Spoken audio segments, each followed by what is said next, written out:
Wala tayong sisinuhin. Mahirap to. Mahirap itong kasong to. But ang aming sinasabi dito, wala tayong sisinuhin dito.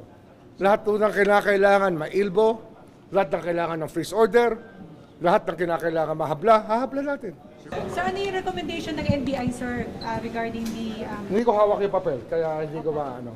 Pareho lang sa recommendation kay Mr. Alcantara. Na ibig sabihin, sir, pakakasuhan din po Indirect bribery, malversation, at may ibang kaso pa sa 301 na yun. Maybe, sir. Yun nga, hindi ko nga hawak yung papel eh. So, sorry.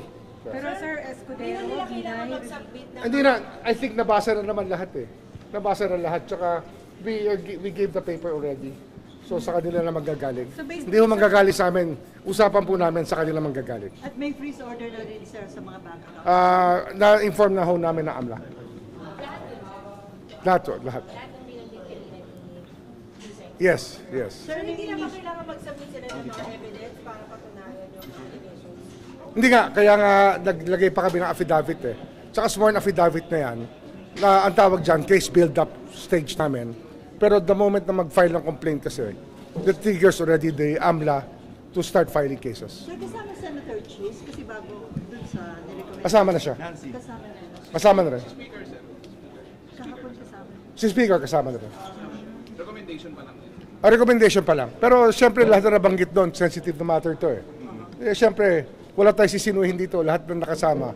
Isasama natin. What particular case, sir, ang nirecommend?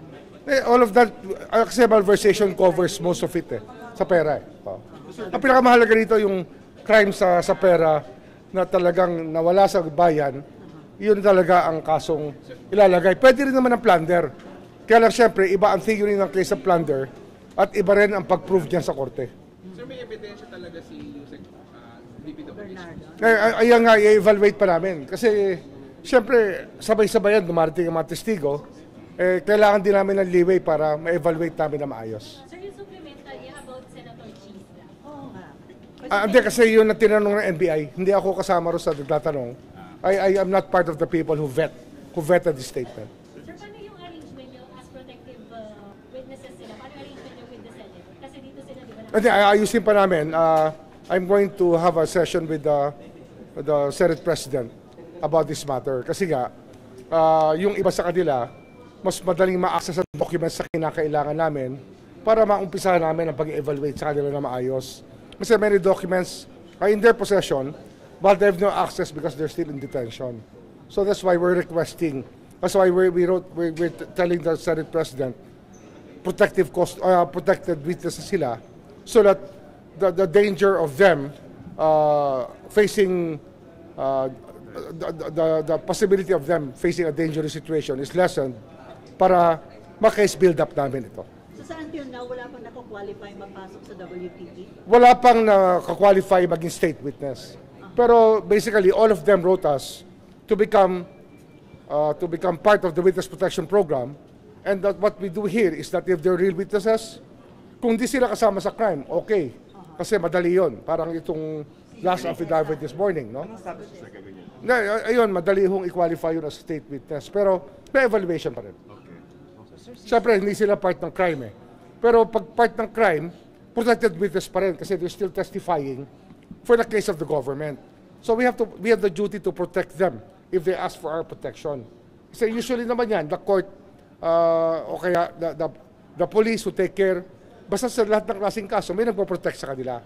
In this case, if they ask the Witness Protection Program, then we will protect them. Sir, there can be several state witnesses, no? That can be, it's possible. It's possible. Siyempre, ang evaluation niyan, not the most guilty, kailangan yung testimony para maano. So, at marami pa, meron pang ibang kino-consider dito. Sir, si Gutesa, hindi ba accessory sa crime dahil nag-deliver siya nung... Well, ano yun eh. Ang nangyari kasi dyan, you can say that, no? Pwede sabihin accessory, pero very, very minimal ang role niya sa actual crime. Diba? Kung accessory, that's more or less a very light penalty compared to the principals dito. Clarification si Senator Nancy at saka si Chishim na dagdag for request, no? Yes, dagdag sila sa request for freeze orders. Speaker, Tsaka ilbo. Si Saldi, and then si Speaker Martin. Hindi, ilalagay na rin natin yan. Martin? No, we will have to protect the interest of the state. Ano tayo dyan? Wala tayong sisinuhin. Mahirap to. Mahirap tong kasong to. But ang aming sinasabi dito, wala tayong sisinuhin dito. Lahat ng kinakailangan mailbo, lahat ng kailangan ng freeze order, lahat ng kinakailangan mahabla, hahabla natin. Sir, para lang hindi misinterpret. So, ano pong gagawin natin kay former Speaker Martin Romualdez as far as freeze orders? And Ayan, i-evaluate pa rin namin ulit yung statements. Pero ang tingin ko talaga, para ma-preserve lang lahat, we will have to work on that angle already. Kaya nga, we're working overtime. Hanggang Sabado, meron kami trabaho dito. But have you officially requested AMLAC to freeze Martin? Hindi pa, pero that's coming. That's coming very soon. Okay. It's a matter of... Makasuhan, sila ba i-arrestahin? Yung mga senador at congressman, once na makasuhan, sila ba i-arrestahin? Ano yan, matagal pa yan. Kasi preliminary investigation pa to. This is still the case build-up. Iba pa yung case ng yung status ng preliminary investigation at doon pa sa determination ng resolution ng preliminary investigation, doon lang natin ipa-file sa korte. At sa korte ang mag-i-issue ng warrant of arrest, if ever. Wala pa tayo sa korte. Malayo pa tayo sa korte. Second, this amount.